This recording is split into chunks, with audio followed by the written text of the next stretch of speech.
तरफ चलिए मेरे प्यारे दोस्त,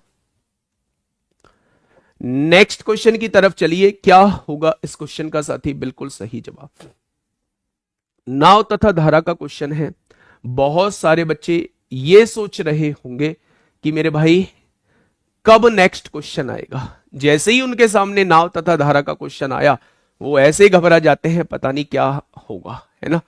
मेरे भाई एक बार क्वेश्चन को पढ़िए, क्वेश्चन को पढ़िए। आज मैं आपको बताता हूं, एक भाई आया था, है ना, आपको इंटरव्यू भी देखने को मिल जाएगा। और उस भाई की अगर मैं बात करूं, हरिओम नाम था उस भाई का, और बहुत मोटिवेट करने वाली कहानी थी। और मोटिवेट करने वाली कहानी ऐसी नहीं थी कि बहुत सारे लोग जो हैं वो सफल होने के बाद जो है वो अपने पीछे कहानी जोड़ देते हैं, लेकिन उस भाई की बातों में सच्चाई थी।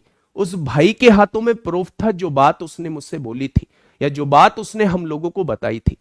एक्चुअल में वो भाई जो था वो आपके ललितपुर से था। ललितपुर से आगे 40-50 किलोमीटर दूर उसका गांव था।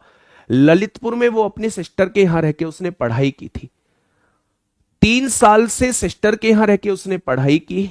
ऐसा नहीं है कि माँ बाप के पास मतलब कोई फाइनेंशियल दिक्कत थी, कोई दिक्कत नहीं थी गांव में, मतलब सही थी कंडीशन, कोई फाइनेंशियल दिक्कत नहीं थी। लेकिन मैंने पूछा फिर मम्मी पापा के पास रह के क्यों नहीं पढ़ाई की? बोले जी एक गैप है, मतलब मुझ में और पापा में, मतलब वो जो गैप होता है ना वो गैप है, बहुत ज्यादा बातचीत नहीं होती है। कभी भी उन्होंने मुझसे पढ़ने के लिए नहीं कहा। मैं 1-2 बार असफल हुआ एग्जाम्स में तो हमेशा मेरे कंधे पर हाथ रख के मुझसे ये कहा जब भी मैं जाता हूं कि कोई दिक्कत नहीं है, आराम से मेहनत करो, दिल खोल के मेहनत करो, सफलता मिलनी होगी मिल जाएगी, लेकिन तुम तो अपनी मेहनत में कमी नहीं छोड़ रहे हो ना। तुम अपने आप को सेटिस्फाई रखना कि हाँ मेरी मेहनत में कहीं कोई कमी नहीं है, कोई दिक्कत नहीं होगी। वो भाई मेरे प्यारे दोस्त इनकम टैक्स इंस्पेक्टर है इस बार 2024 में। सीजीएल के लिए थ्रू जो है वो सिलेक्शन हुआ है और इनकम टैक्स इंस्पेक्टर रैंक है 182। रैंक जो है वो 182 है मेरे भाई। अगर रैंक मेरे प्यारे दोस्त 182 है तो सबसे बड़ी बात जो मोटिवेट करेगी आप लोगों को, मेरे प्यारे दोस्त 10th क्लास में मैथ्स में यूपी बोर्ड से 70 में से 24 नंबर उस भाई के आए थे। 24 या 25 नंबर उस भाई के आए थे, मतलब 1 नंबर ही उसका एक्स्ट्रा था पास होने से। मेरे भाई 11th-12th में मैथ ही छोड़ दिया उस भाई ने कि भाई साहब मुझसे नहीं चल पाएगी गाड़ी।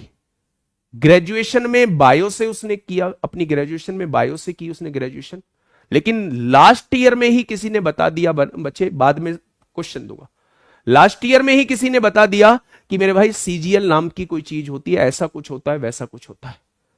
मतलब एक खास रोल रखने वाला मैथ सब्जेक्ट, जिस मैथ से वो डरता था वही एग्जाम उसने अपना टारगेट बना लिया कि इसमें मैथ्स भी आता है, फिर भी वो टारगेट उसने एग्जाम बना लिया।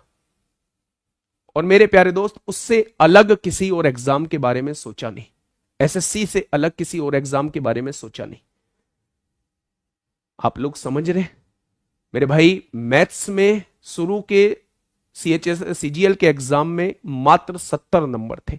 सबसे बुरी हालत मैथ में थी। पढ़ाई की, मैंने पूछा कि बार बार ऐसा नहीं लगा होगा? बोलो बार बार लगा, हर बार लगा कि मैथ नहीं होगा, लेकिन वो दिख रहा था ना कि टारगेट कि भाई सब सीजीएल निकालना है।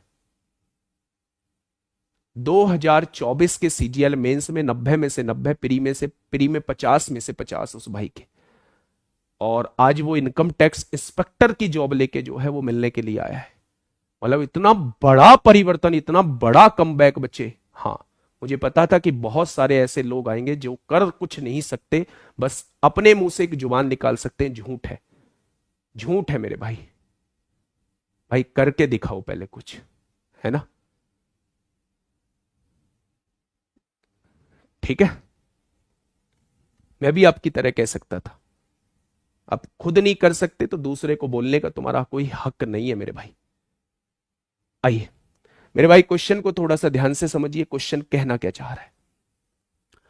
एक नाव की धारा के प्रतिकूल और धारा के अनुकूल जाने की चाल का अनुपात जो है, प्रतिकूल मतलब अपस्ट्रीम और धारा के अनुकूल मतलब डाउन स्ट्रीम, दोनों की चाल का अनुपात कितना दिया हुआ है? 2-3 दिया हुआ है मेरे भाई।